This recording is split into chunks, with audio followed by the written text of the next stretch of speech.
शपथ दिलाई है लोगों को। सरकार जब तक साथ सहयोग नहीं करेंगे, जब तक ये यूजीसी बिल वापस नहीं होता, काला कानून वापस नहीं होता। आज हमने पूरे सामान्य वर्ग के लोगों ने जयपुर की धरती पर इस शहीद स्मारक कई सारे लाखों लोग शहीद हुए, वो स्मारक है, वहां हमने शपथ लिए। इस नगर निगम चुनाव में, पंचायती राज चुनाव में जब तक हम बीजेपी को वोट नहीं देंगे, साथ सहयोग नहीं करेंगे, जब तक ये यूजीसी बिल वापस नहीं होता। और अगर ये यूजीसी बिल वापस होता ही नहीं है तो आने वाली चुनाव में 2028 के 2027 के जहां चुनाव होंगे, हम भारतीय जनता पार्टी के खिलाफ वोट करेंगे। हमें जो इसकी आत्मा है भारतीय जनता पार्टी की, वो सामान्य वर्ग है, ये स्वर्ण समाज है। अगर इनके बच्चे के भविष्य के साथ, इनके बच्चों के भविष्य के साथ अगर ये खिलवाड़ करते हैं तो कतई हो सकता है 2028 तक इनकी सरकार ही नहीं चलना। हम सरकार गिराने की औकात रखते हैं। क्यों औकात रखते हैं? क्योंकि हमारे कारण से, इससे सामान्य वर्ग के कारण से, क्योंकि हम 99% वोट इनको देते हैं। और जो कांग्रेस ये कट्टर, उनको बनाने के लिए, ये उनको राजी करने के लिए ये जो बिल लेके आई है, ये तो जन्मजात कांग्रेस ही है, आपके खाते हो जाएंगे।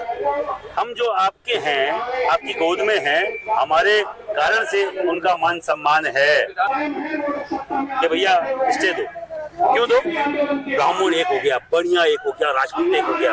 जहां ब्राह्मण और राजपूत की कहीं न कहीं विरोधी विचारधारा चलती थी, यूपी जैसे बड़े राज्यों में ब्राह्मण, बढ़िया, राजपूत एक प्लेटफॉर्म पे आ रहे हैं, एकता की बात कर रहे हैं। हजम नहीं हो रहा है कि भैया रोको इसको, फटाफट रोको। सुप्रीम कोर्ट को इशारा किया, स्टे आ गया। सुप्रीम कोर्ट को इशारा करने की कहाँ जरूरत थी? एक स्टेटमेंट देते प्रधानमंत्री जी, ये कल के तारीख में सदन में हम वापस ये बिल ले लेंगे। हम क्या विरोध करते? हम आपके थे, आपके रहेंगे। पर ये अब कैसे आप कंफर्म करोगे? कैसे उन लोगों के दिमाग में से कचरा निकालोगे कि आप हमारे विरोध में नहीं हो, आपकी मानसिकता हमारे विरोध में नहीं है? कैसे तय करोगे? एक बार वो कहते हैं ना, रही मन धागा प्रेम का, मत तोड़ो चिटकाए। जोड़े से फिर ना जुड़े गांठ पड़ जाए। तो भैया एक बार मन में गांठ पड़ गई ना, कोई माइकल लाल उस गांठ को नहीं खोल पाएगा। हमारे मन में इन्होंने ऐसी ठीस पैदा कर दी जो हमने कभी नहीं सोचा। सनातन की सरकार होने के बावजूद सरकार का ऐसा फैसला तो गलत है। सरकार भुगतेगी, इसको भुगतना पड़ेगा, भुगता देंगे। ये राजपूत अकेला नहीं है, 400 पार के नारी को 230 पे ले आए थे। ये करणी सेना का अकेले की पावर थी। अब तो ब्राह्मण साथ है, गुरु के तौर पर, वैश्य साथ है, बकायदा भामाशाह के तौर पे। अरे वो जातियां जो स्वर्ण में आती है, जो सामान्य वर्ग में आती है, सब साथ है। इनको आईना दिखाएंगे और ऐसा आईना दिखाएंगे, कभी जरूरत नहीं करेंगे इस तरीके की हर तरीके का। आपकी खासियत ये रही कि हमेशा कोई सी भी सरकार हो बोलते जरूर, लेकिन भारतीय जनता पार्टी से आप फिर भी आज आप इस तरह का भारतीय जनता पार्टी से नहीं हो, भारतीय जनता पार्टी का वोटर, जन्मजात वोटर, RSS का कार्यकर्ता हूँ।